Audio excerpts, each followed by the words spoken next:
Hey, it's Nay. And welcome back to Nay's Little Garden and Home. So today, guys, I have my potatoes from Annie's Heirloom Seeds. So I placed an order like weeks ago. So I got my seeds ready. You saw that video. And then I just got my potatoes today. And then the next video is gonna be my sweet potato slips from them. Ooh, excuse me. Not the next video you're gonna see, just the next video from that where I talk about Annie's Heirlooms. I got the organic German butterball seed potatoes. What did I just do with the bag? Okay. I already opened it up. I wanted to see. So it just came in this bag like this. And there's 9 of them. They have small eyes, which is actually pretty good if you ask me, because that means that the potatoes stored very well over the winter and they're firm. Like, that's really good to me. I'm gonna leave these out in front of a window after this video, but it just came like this with this sheet of paper on there, and the paper is just telling me about potato planting instructions. Large seed potatoes can be cut into smaller pieces. Each piece should be at least 1.5 to 2 inches in diameter with a minimum of 2 to 3 eyes. Choose a spot with full sun, dig a trench 6 inches deep, and position the seed potatoes with 1 or more eyes facing up. Plant 1 seed potato per 12 to 8 inches in rows 2 to 3 feet apart. If planting in beds, space 12 to 18 inches around. Cover seed potatoes with 3 to 4 inches of soil. Continually mound soil around the plant stem as it grows to protect potatoes from direct sun exposure. Water plants approximately 1 inch per week. Frost protection is necessary when plants are young. So we are 4 weeks from the last frost. I'm gonna be starting some watermelons and squash and stuff like that shortly, very shortly. But I want to talk about this. So I got the German butterball, like I said. The thing about me with potatoes is eventually I would like to store enough potatoes for the fall and winter.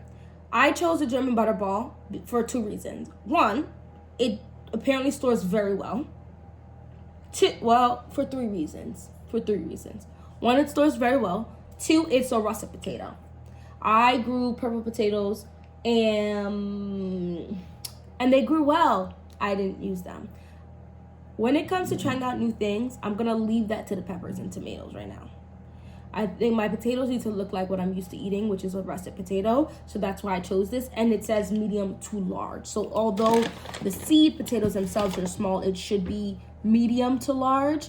And some of them are sort of medium. So we'll see what they come out with as. And then the third reason I chose this is this is a late season potato. I am thinking I might go ahead and order a mid-season potato and see what comes of that.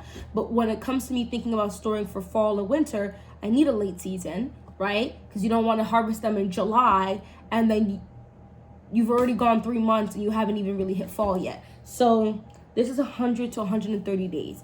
So I'm going to definitely label them. I already have 3 of them started. I don't know what delusion I was living in, thinking 3 was gonna be enough. What I'm probably gonna do, looking at it, it says you only need about 2 to 3 eyes per bag, like per planting out. I'll be able to cut some of those small ones in half for sure, so I can plant them out in separate bags if I want. My goal is about 5 to 10 20-gallon grow bags of potatoes. That's the goal.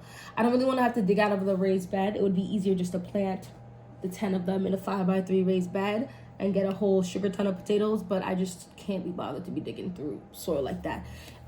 So the 20-gallon grow bags I'm gonna purchase 10 20-gallon grow bags. So it's like $32. I'm gonna buy that and just fill them up so that I don't use up my pepper grow bags that I'm trying to use.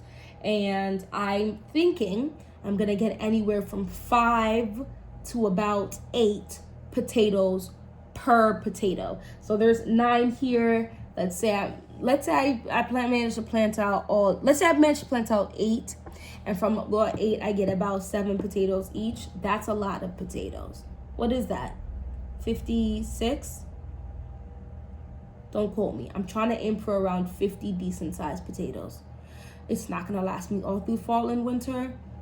I would say I go through phases about what I cook, so it's not like it would need to every week. We're definitely having the same amount of servings of potatoes, and I'm gonna purposely try to keep some to see how long they store, because my squash I've been storing still, and it's April. I could still eat a couple of them for sure. Some of them are rotting that I have to throw away today. Like they're starting to rot. But some of them still look good, which is very interesting to me and very exciting.